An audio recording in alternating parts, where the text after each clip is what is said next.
थारैनो जोबोद जोबोद साबायखर होनांगोन नैनं हासुरा गामिनि सोरां आफादखौ मानो होनबाथाय बिथांमोना जोबोद नाजानायनि गेजेरजों दिनै रंजालि बैसागु बा बर'नि जिखिनि हारिमु आरो आसार खान्थिजों बुंफबनाय जि फोरबो बे फोरबोखौ बिथांमोना नाजायै नाजायै दिनै नैथि बोसोर जाबाय बिथांमोना आं आसा खालामो फैबाय थानाय समफोराव नैनं हासुरा गामिया जोंनि हारिमु आरो आसार खान्थिखौ लाखिनायनि मुंजों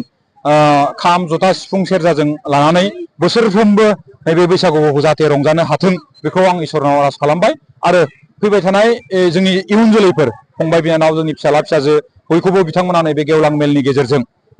सांग्रांथि होनायजों लोगोसे थुनलाइयारि बादायलायनाय गेलेनाय बादायलायनाय बायदिसिना हाबाफारि रं बेरंनि हाबाफारि लानानै बिथांमोना नैबे बैसागुखौ खुंदों आं आसा खालामो फैबाय थानाय समफ्राव बिथांमोननि रायजोनि खौसेथि गोजोननाय बे हाबाफारिनि गेजेरजों मोननो हाथों बेखौनो आं आसा खालामो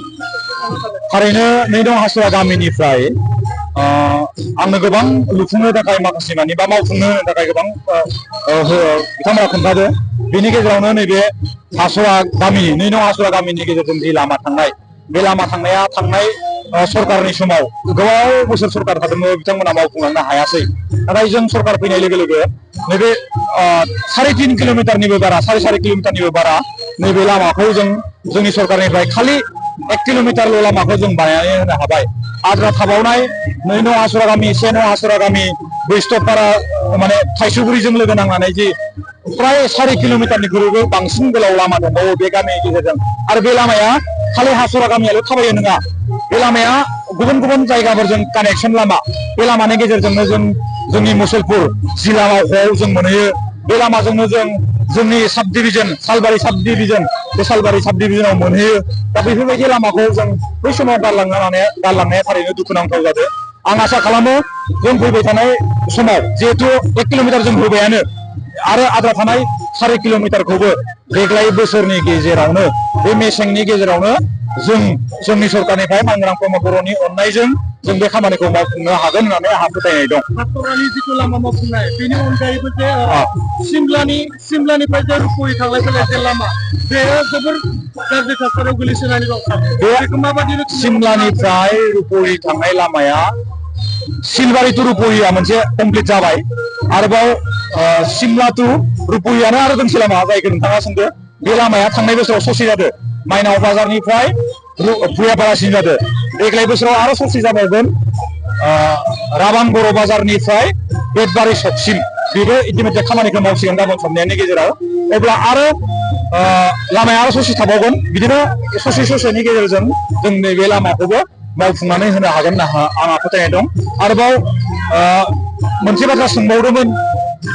सोरां आफादनिफ्राय जे लांदां मोनसे स्टेज नांगौ होननानै बे लांदां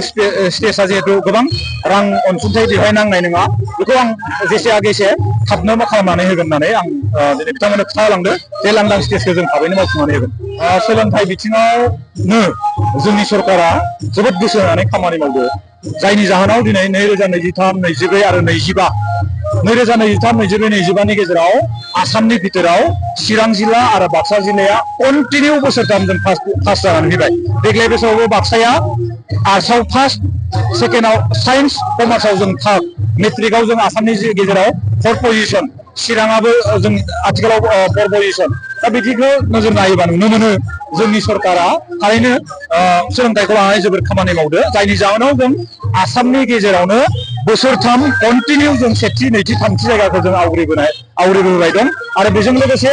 जों फरायसुला फरायसुलिफोरखौ फरायहोनायनि थाखाय जों गियाननि सोरां बिथांखिनि गेजेरजों जानो गैयै न'खरफोरनो जों राङारि अनसुंथाइ होनाय अनसाय बिथांखिनि गेजेरजों फरायनाय न'खरफोराव बिमा बिफाफोरनो जों अनसुंथाइ होनाय सुपार 50नि गेजेरजों जानो गैयै फरायसुला फरायसुलिफोरखौ डक्टर इन्जिनियार APSC आरो UPSC नि थाखाय जों बोसोरसेनि थाखाय फ्रि अफ कस्ट फरायहोनाय बेबायदि हाबाफारिखौ जों लाबाय थादों सरकारनिफ्राय आरो जों फिथाइबो मोनदों मानो होनोब्ला 2023 आरो 24 मायथाइयाव कक्लाबारि समस्तियाव गिबि खेबनि थाखाय 7 जों APSC पास खालामनो हादों देग्लाय बोसोरनि मेट्रिकआव बर' मिडियामाव गासै आसामनि गेजेराव जोंनि कक्लाबारि समस्तियाव 4th पजिशन मोननो हानाय फरायसाया जोंनि जायगानि दा बिदि हिसाबै जों सरकारि भाबै सोलोंथाइनि बिथिङाव जिखिनि खामानि मावनाय बे खामानि मावनायाव जों फिथाइ मोनदों होननानै जों गोग्गानानै बुंनो हायो आरो रंजालि बैसागुआ गुबुन गुबुन जायगाफोराव बैसागो फोरबोखौ लादों आरो बे लानायाव जोंनि हारिमु आसार खान्थिफ्रा जोबोरैनो बेरखांदों आरो बे हाबाफारिखौ जाहाथे कन्टिनिउ जोंनि बर'फ्रा जोंनि खाम सिफुं सेरजाखौ बावाबासिनो अरायसमबो रंजाबाय थागोन होननानै आं इसोरनाव आरज गाबो आरो रायजोफोरखौबो आं खावलायो जाहाथे नैबे हारिमुजों सोमोन्दो थानाय माखासे माने हाबाफारिखौ रंजानायजों लोगोसे जाहाथे जों बावलाङा। गोजोन्थों।